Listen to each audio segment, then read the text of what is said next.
Mission बुनियाद से आज की हमारी कहानी है कचरे का बादल। चीकू का कोई दोस्त नहीं था।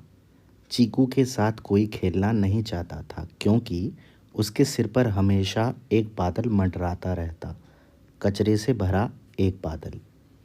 एक दिन वह सोना से बोली, हम साथ साथ स्कूल चलते हैं। सोना फौरन दूर भाग गई। क्या मैं तुम्हारा पेंसिल शार्पनर इस्तेमाल कर लूं? उसने स्वीटी से पूछा। स्वीटी मुंह बनाते हुए चली गई। अम्मा हमेशा उसे कूड़ा फैलाने से मना करती थी। सड़क पर केले का छिलका मत फेंको, बिस्कुट के खाली लिफाफे कूड़ेदान में डालो।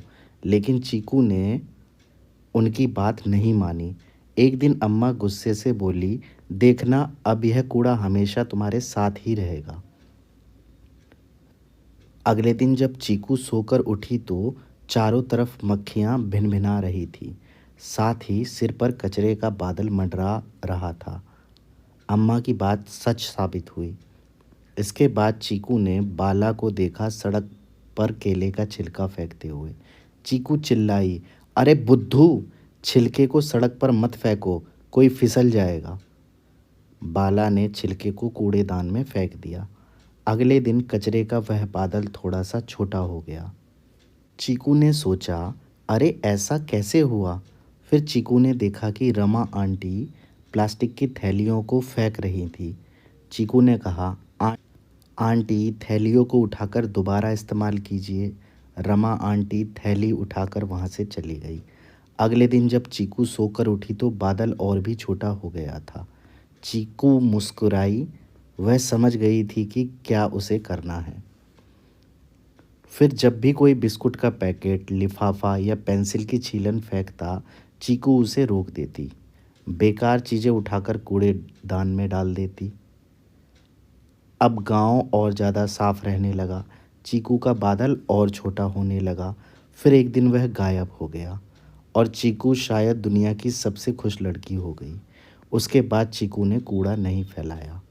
मुझे आशा है ये कहानी आपको पसंद आई होगी। अगर हमारे मिशन बुनियाद सीरीज़ से आपको फ़ायदा हो रहा है तो नीचे कमेंट सेक्शन में कमेंट लिखकर हमें सूचित कीजिए और वीडियो को लाइक भी अवश्य कीजिए। अगर हमारी कोशिश आपको अच्छी लगती है तो चैनल को सब्सक्राइब भी कीजिए। अब चलिए इसके उत्तरों को देखते हैं। प्रश्न एक है, चीकू के सिर पर कचरे का बादल क्यों मंडराता था? चीकू के सिर पर कचरे का बादल इसलिए मंडराता था क्योंकि उसने अम्मा की बात नहीं मानी और कूड़ा फैलाती गई, इसलिए उसके सिर पर कचरे का बादल मंडराता रहता था। कचरे का बादल कैसे गायब हो गया? चीकू ने अब इधर उधर कूड़ा फेंकना बंद कर दिया था और अब वह दूसरों को कूड़ेदान में डालने की सलाह देने लगी थी। जैसे जैसे कूड़ा कम होने लगा, सिर से कचरे का बादल भी गायब हो गया। प्रश्न 3 है, सूखे कचरे और गीले कचरे के 5-5 उदाहरण लिखिए। खाली डिब्बे, पत्ते की प्लेट, अखबार, कपड़े और बोतलें, ये सभी सूखे कूड़े हैं। फलों के छिलके, सड़े फल, रसोई का कचरा, बचा हुआ खाना, बच्चों का मलमूत्र, ये गीले कूड़े हैं। गीला कूड़ा क्या होता है? जो गीला होता है, जो सड़ जाता है, बदबू देता है। सूखा क्या कूड़ा क्या होता है? जो अगर लंबे समय तक भी रहे तो बदबू नहीं देता, सड़ता नहीं है। ठीक है। प्रश्न 4 है, आपके घर में किन किन चीज़ों से कचरा बनता है और उसे कम करने के लिए आप क्या क्या करते हैं? नमकीन के पैकेट, दूध की थैली, सब्जियों के छिलके, रात का बचा भोजन, अखबार कागज़ के टुकड़ों से कचरा बनता है। हमें दूध व नमकीन पैकेट की जगह खुले बर्तन या थैले में लेनी चाहिए। फल सब्जियों के छिलकों को मिट्टी में दबा देना चाहिए और भोजन हिसाब से बनाना चाहिए ताकि भोजन व्यर्थ ना हो। प्रश्न 5 है, आसपास सफाई रखना क्यों ज़रूरी है? लिखिए। आसपास सफाई रखना इसलिए ज़रूरी है ताकि आसपास का वातावरण शुद्ध रहे। कूड़ा करकट, फल सब्जियों और पॉलीथीन ना रहने पर आसपास स्वच्छ दिखता है। नाली गड्ढों में पानी लगातार बहने से साफ सफाई रहती है, जिससे मक्खी, मच्छर और अन्य कीड़ों के उत्पन्न होने की समस्या नहीं रहती।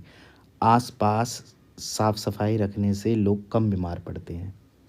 प्रश्न उत्तर जो स्कूली बच्चे हैं उन्होंने लिख लिए होंगे। इसी के साथ जो बच्चे हमारे चैनल से हिंदी सीख रहे हैं और जिनको पढ़ने लिखने में दिक्कत होती है, अगर वो कहानियों का अभ्यास करेंगे और लाइन वाइज इसी तरह से अपने प्रश्न उत्तरों को एक बार हमारी तरफ से लिखेंगे और दूसरी तरफ दूसरी बार अपनी तरफ से बना बना कर लिखेंगे तो उनका बहुत फ़ायदा होगा हिंदी लिखने पढ़ने के क्षेत्र में।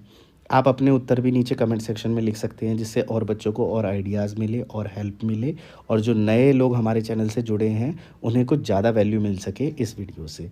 मेरा काम 50% है, 50% काम आप लोगों का है कि आप इन चीज़ को कैसे कर रहे हैं, कितना कर रहे हैं और कितने लोगों तक इन चीज़ों को पहुंचा रहे हैं।